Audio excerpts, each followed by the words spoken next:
Hello friends, welcome to crazy GK trick. Daily current affairs session में मैं आप सभी का बहुत बहुत स्वागत करता हूं। दोस्तों, आज के सेशन में हम 22 और 23 मई के इंपॉर्टेंट करंट अफेयर्स को आपके लिए डिस्कस करेंगे।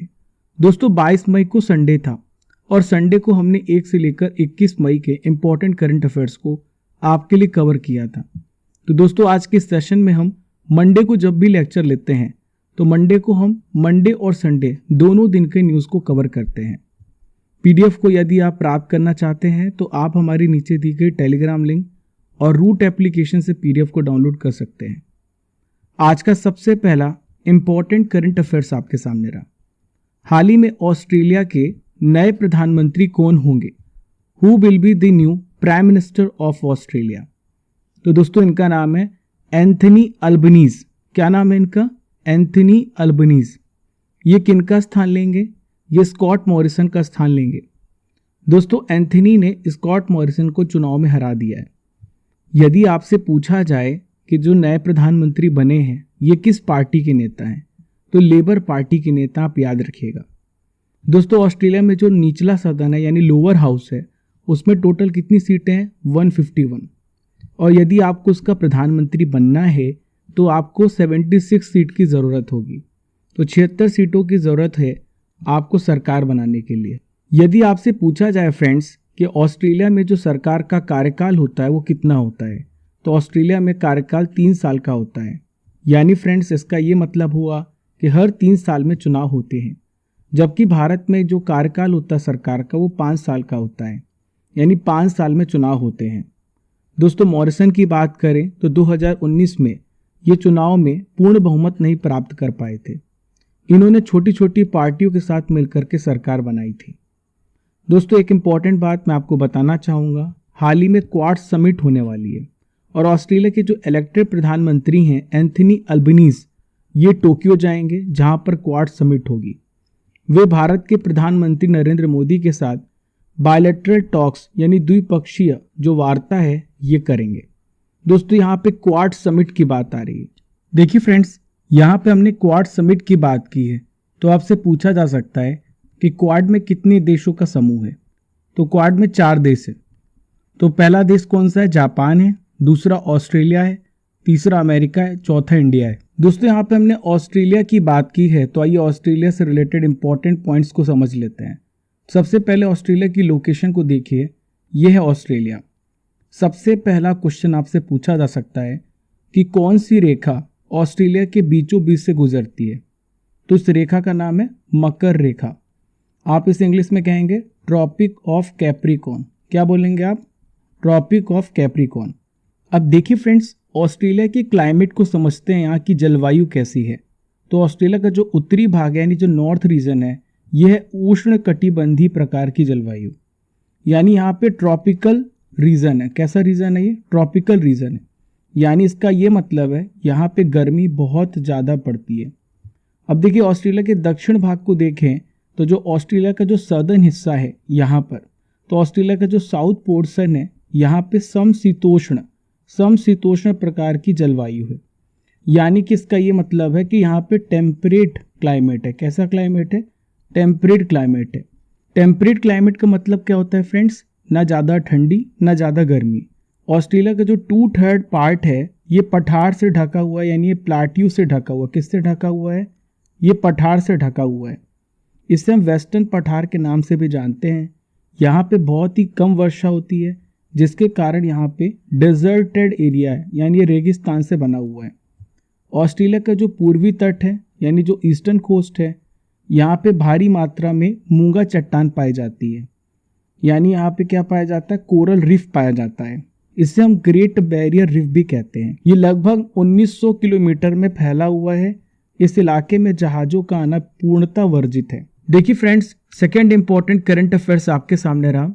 हाल ही में विश्व चैंपियन मैग्नस कार्लसन, जो कि नॉर्वे के प्लेयर हैं, इन्हें भारत के किस खिलाड़ी ने, शतरंज खिलाड़ी ने 3 महीने के अंदर दूसरी बार हराया है? तो इनका क्या नाम है?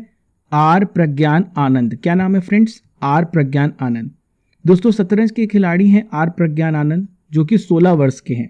इन्होंने चेज़बल मास्टर्स के 5वें दौर में इस साल दूसरी बार मैग्नस कार्लसन को हराया है। इसके पहले प्रज्ञान आनंद ने फरवरी में air things masters online rapid tournament में कार्लसन से बेहतर प्रदर्शन किया था। यहाँ पे हमने बात की है चेस की।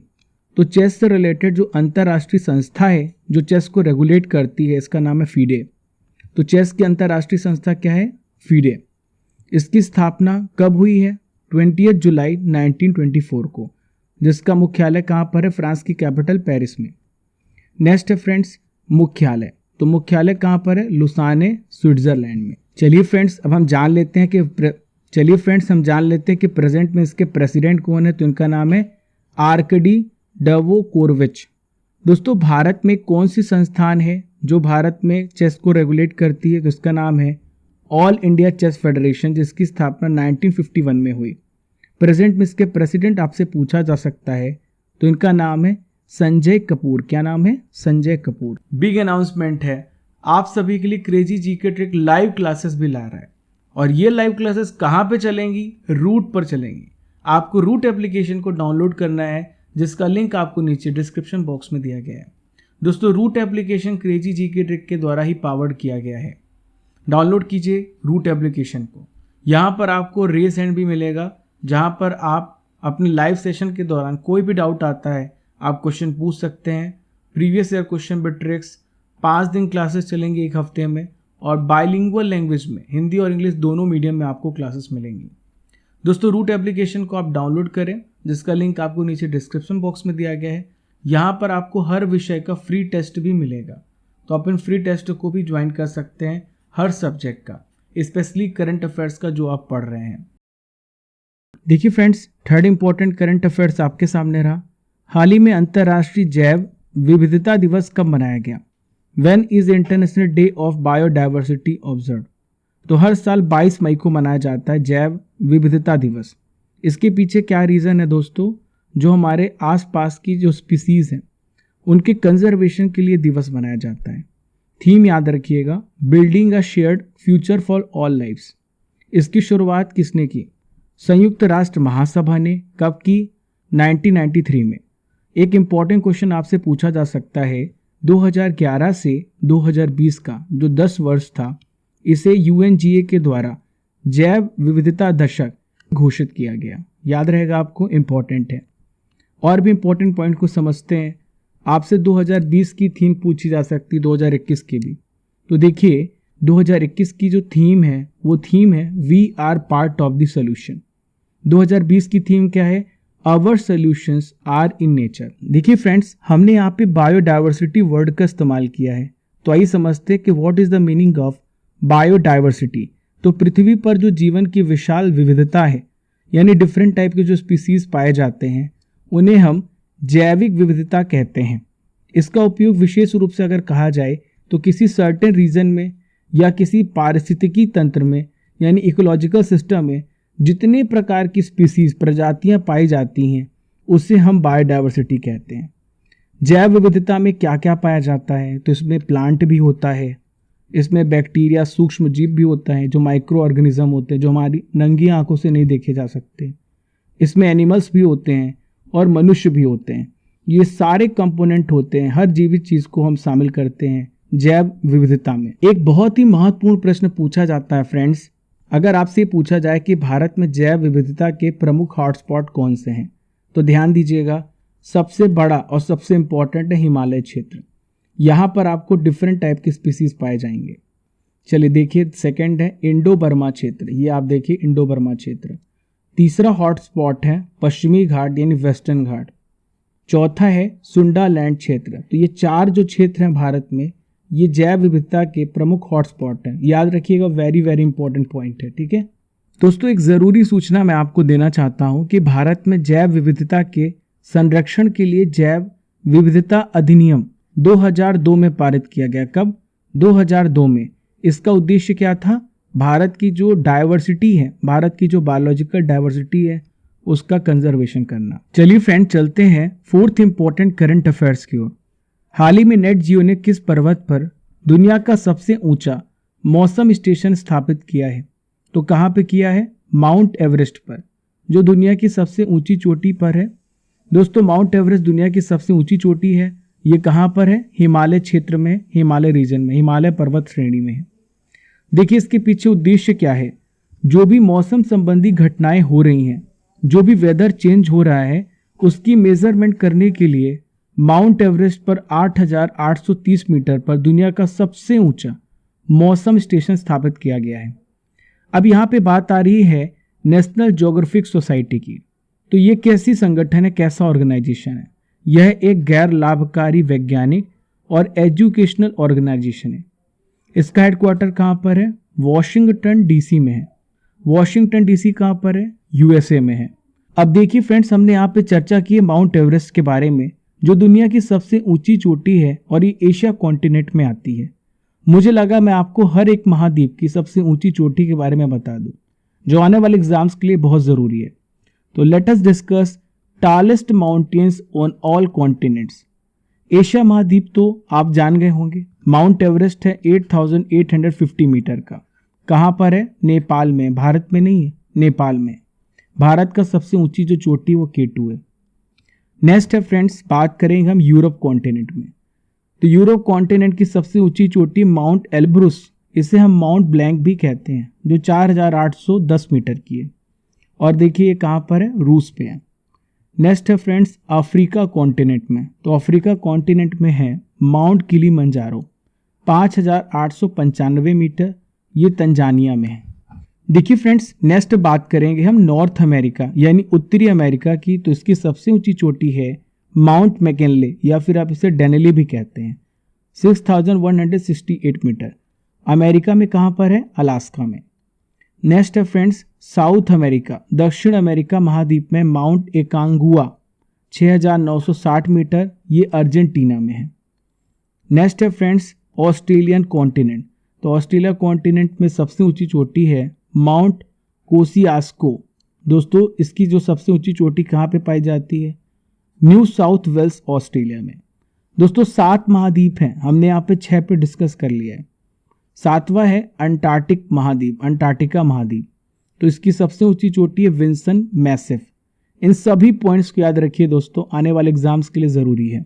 दोस्तों अगला इंपॉर्टेंट करंट अफेयर्स आपके सामने रहा। हाल ही में वित्त वर्ष 2022 में भारत को कितना FDI प्राप्त हुआ है? How much FDI has India received in financial year 2022? तो भारत को 83.57 बिलियन डॉलर, 83.57 अरब डॉलर का FDI प्राप्त हुआ है। देखिए FDI का मतलब क्या होता है? Foreign direct investment. मैं इसको बताता हूँ आपको डिटेल में, थोड़ा इंतजार कीजिए। पहले मैं आपको कुछ और भी इंपॉर्टेंट फैक्ट्स से अवगत करा देता हूँ। दोस्तों 2020-21 में जो इन्फ्लो है वो कितना रहा है? 81.97 बिलियन डॉलर था। वहीं 2022 में बात करें तो ये बढ़कर 83.57 अरब डॉलर हो गया है और अभी तक का सबसे अधिक वार्षिक FDI इन्फ्लो दर्ज किया गया है। दोस्तों भारत में 3 सेक्टर है। पहला है प्राइमरी सेक्टर, दूसरा है मैन्युफैक्चरिंग सेक्टर जिसे हम सेकेंडरी सेक्टर कहते हैं, और तीसरा सर्विस सेक्टर। तो सबसे ज़्यादा जो निवेश देखने को मिला है वो है विनिर्माण क्षेत्र यानी सेकेंडरी सेक्टर में, मैन्युफैक्चरिंग में। मैन्युफैक्चरिंग में विदेश निवेश के लिए भारत जो है तेजी से एक पसंदीदा देश के रूप में उभर करके आया है। अब आइए समझते हैं कि what is the meaning of FDI। तो FDI का फुल फॉर्म है फॉरेन डायरेक्ट इन्वेस्टमेंट यानी प्रत्यक्ष विदेशी निवेश। दोस्तों किसी दूसरी कंट्री के द्वारा या फिर किसी ग्रुप के द्वारा किसी एक देश के बिजनेस में या फिर कॉरपोरेशन में परमानेंट इंटरेस्ट के लिए यानी परमानेंट प्रॉफिट को स्थापित करने के इरादे से यहाँ पे इन्वेस्टमेंट किया जाता है। देखिए फ्रेंड्स, FDI जो है देश में इकोनॉमिक डेवलपमेंट के लिए, आर्थिक विकास के लिए सबसे बड़ा इंपॉर्टेंट सोर्स है। ये नॉन डेप्ट फाइनेंस है यानी बिना किसी कर्ज के, बिना किसी लोन के भारत में जब पैसा आए आप FDI कह सकते हैं। FDI से क्या होगा दोस्तों? जो घरेलू अर्थव्यवस्था है, जो डोमेस्टिक इकोनॉमी है, उसमें आपको नई कैपिटल मिलेगी, नई टेक्नोलॉजी मिलेगी दूसरे देश की, और नए नए एम्प्लॉयमेंट के मौके मिलेंगे। देखिए friends, 6th important current affairs आपके सामने रहा। हाल ही में गिफ्ट सिटी में कौन सा बैंक अपना क्षेत्रीय कार्यालय खोलेगा? Which bank will open it's regional office in gift city? तो दोस्तों गिफ्ट सिटी में हाल ही में न्यू डेवलपमेंट बैंक जो है अपना रीजनल ऑफिस खोलेगा। देखिए गिफ्ट यहाँ पे लिखा हुआ है, तो आप सोच रहे हैं गिफ्ट का मतलब क्या है, क्या ये उपहार है? दोस्तों गिफ्ट का फुल फॉर्म है Gujarat International Financial Tech City. New Development Bank जो है ब्रिक्स देशों के द्वारा स्थापित किया गया है। ये भारत में पहला रीजनल ऑफिस खोलने वाला है Gujarat International Financial Tech City में, ताकि देश की जो सतत विकास है, सस्टेनेबल डेवलपमेंट की जो ज़रूरत है वो पूरी हो सके। अब यहाँ पे सतत विकास का मतलब क्या होता है? विकास तो हो लेकिन हमारे पर्यावरण को कोई नुकसान ना हो, इसे हम सतत विकास कहते हैं। दोस्तों जो न्यू डेवलपमेंट बैंक है ये ब्रिक्स बैंक के नाम से भी जाना जाता है, क्योंकि ब्रिक्स समूह के द्वारा इसे स्थापित किया गया है। दोस्तों ब्रिक्स में कौन कौन से देश आते हैं? Brazil, Russia, India, China, south Africa. देखिए इसकी जो स्थापना हुई है, यानी शुरुआत आप कह सकते हैं 2006 में हुई, और 2009 से इसकी प्रॉपर रेगुलर मीटिंग होने लगी। 2010 में साउथ अफ्रीका इसमें शामिल हुआ। अब आइए जानते हैं दोस्तों और भी इम्पोर्टेंट पॉइंट्स को। तो देखिए जो गिफ्ट है ये भारत का सबसे पहला ऑपरेशनल स्मार्ट सिटी बन गया है और इंटरनेशनल फाइनेंशियल सर्विस सेंटर है। ये किस ज़िले में है? ये गांधीनगर ज़िले में है। अब यहाँ पे हमने बात की न्यू डेवलपमेंट बैंक की, तो इसकी स्थापना कब हुई? 15 जुलाई 2014 को। इसका मुख्यालय कहाँ पर है? संघाई चीन में। कहाँ पर है फ्रेंड्स? संघाई चीन में इसका हेडक्वार्टर है। ये इंटरनेशनल फाइनेंशियल इंस्टीट्यूट है। दोस्तों मेंबर कंट्रीज़ की बात करें तो ब्रिक्स देश तो शामिल हैं, और भी देश जो हैं इसमें शामिल हो गए हैं। ब्राज़ील, रूस, भारत, चीन और साउथ अफ्रीका ये तो पहले से ब्रिक्स में शामिल हैं, लेकिन इसके अलावा बांग्लादेश, इजिप्ट, यूएई और उरुग्वे हाल ही में शामिल हुए न्यू डेवलपमेंट बैंक में, ताकि इनका भी विकास होता रहे, एक दूसरे को कोऑपरेट करते रहे और एक दूसरे का विकास करते रहे, डेवलपमेंट करते रहे। देखिए friends 7th important current affairs आपके सामने रहा। हाल ही में किसके द्वारा यूएई T20 लीग में फ्रेंचाइजी हासिल की गई है? तो हाल ही में जो फ्रेंचाइजी हासिल की गई है अडानी ग्रुप के द्वारा। किसके द्वारा? अडानी स्पोर्ट्स लाइन ने संयुक्त अरब अमीरात में T20 प्रतियोगिता में एक फ्रेंचाइजी को प्राप्त किया है। दोस्तों अमीरात क्रिकेट बोर्ड के द्वारा लाइसेंस मिल चुका है यूएई T20 लीग को। ये एक साल में आयोजन होगा, जिसमें 34 मैच होंगे और 6 टीमें भाग लेंगी। मैं आपको बताना चाहूँगा कि अडानी समूह के संस्थापक का क्या नाम है? तो इनका नाम है गौतम अडानी। चलिए मित्रों चलते हैं 8th इंपॉर्टेंट करंट अफेयर्स की ओर। हाल ही में किस देश ने अंतरिक्ष टेलीस्कोप के साथ दुनिया के पहले रहने योग्य ग्रह की खोज की योजना बनाई है? तो हाल ही में ये जो योजना बनाई गई है किसके द्वारा बनाई गई है? चाइना के द्वारा। किसके द्वारा? चाइना के द्वारा। दोस्तों चाइनीज साइंटिस्ट ने ये डिसीजन लिया है कि पृथ्वी से लगभग 32 लाइट ईयर दूर। दोस्तों यहाँ पे लाइट ईयर का क्या मतलब होता है? दोस्तों खगोलीय दूरी को मापने के लिए हम किसका इस्तेमाल करते हैं? लाइट ईयर का। दोस्तों सोलर सिस्टम के बाहर रहने योग्य पृथ्वी जैसे ग्रहों को खोजने के लिए स्पेस टेलीस्कोप के माध्यम से आकाश का सर्वे करने के लिए एक स्पेस प्रोजेक्ट तैयार किया है चाइना ने, और देखिए इसका नाम रखा है क्लोज बॉय हैबिटेबल एक्सोप्लैनेट सर्वे, चेस। आप याद रखिएगा, चेस योजना अगर आपसे पूछा जाए किस देश ने लॉन्च की है तो चाइना ने। ये जो परियोजना है पहला ऐसा अंतरिक्ष मिशन होगा। दोस्तों अगर आपसे पूछा जाए कि चाइना की जो स्पेस एजेंसी है इसका क्या नाम है, तो इसका नाम है CNSA, यानी इसे कहते हैं चाइना नेशनल स्पेस एडमिनिस्ट्रेशन। दोस्तों हाल ही के करंट अफेयर्स में मैंने आपको बताया था कि इसरो ने डिसीजन लिया है कि 2024 तक क्या भेजने का प्रस्ताव है? शुक्रयान भेजने की योजना बना रहा है इसरो। दोस्तों चीन की कैपिटल क्या है? बीजिंग। चीन के राष्ट्रपति का क्या नाम है?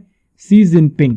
दोस्तों नॉलेज की फैक्ट्री में आइए चर्चा कर लेते हैं हाल ही में हुई इंपॉर्टेंट इंटरनेशनल अपॉइंटमेंट के बारे में। हाल ही में रानिल विक्रमसिंघे श्रीलंका के प्रधानमंत्री बने हैं, प्राइम मिनिस्टर बने हैं। हाल ही में फ्रांस के राष्ट्रपति बनाए गए इमैनुअल मैक्रो। स्लोवेनिया के प्राइम मिनिस्टर बनाए गए रॉबर्ट गोलोब। आइवरी कोस्ट के प्राइम मिनिस्टर बनाए हैं पैट्रिक अची। शांति सेठी की बात करें तो कमला हैरिस की रक्षा सलाहकार बनाई गई हैं। कमला हैरिस कौन है? ये अमेरिका की उपराष्ट्रपति हैं। हाल ही में पाकिस्तान के नए प्रधानमंत्री बनाए गए शहबाज शरीफ।